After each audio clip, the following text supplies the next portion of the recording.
ভুল বারবারে হয়। আলুটা অনেকটা প্রায় ভাজা হয়ে গিয়েছে। এর মধ্যে আমি দইটা দিয়ে দিব।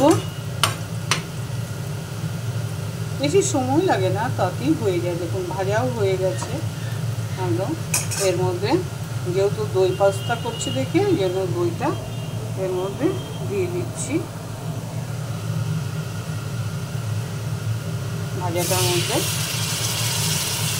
এর সঙ্গে একটু চিনিও মিশিয়ে দিয়েছি।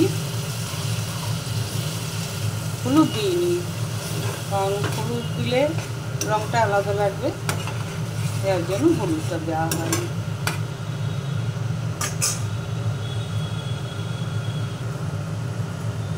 এই দেখুন এটা ফুটে গেছে একদম।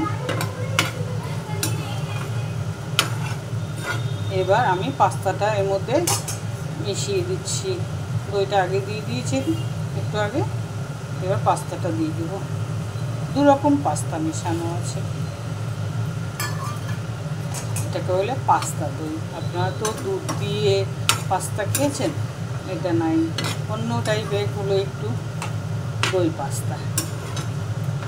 সবাই যদি একই রকম বানাবে তাহলে আলাদা কী হবে বলুন, এর জন্য একটু আলাদা টাইপের করেছি। যদি ভিডিওটা আপনাদের ভালো লেগে থাকে অবশ্যই একটা সাবস্ক্রাইব করবেন, বন্ধুদের সবাই শেয়ার করবেন, আর কমেন্ট একটা অবশ্যই করবেন। দেখুন কি সুন্দর লাগছে দেখতে একদম।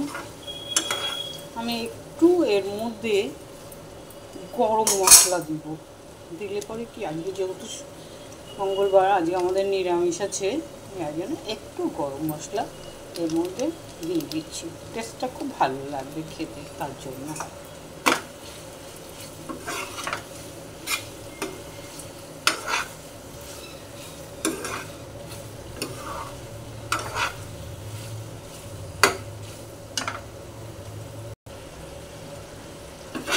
একদম হয়ে গেছে, এবার আমি নামিয়ে দেবো।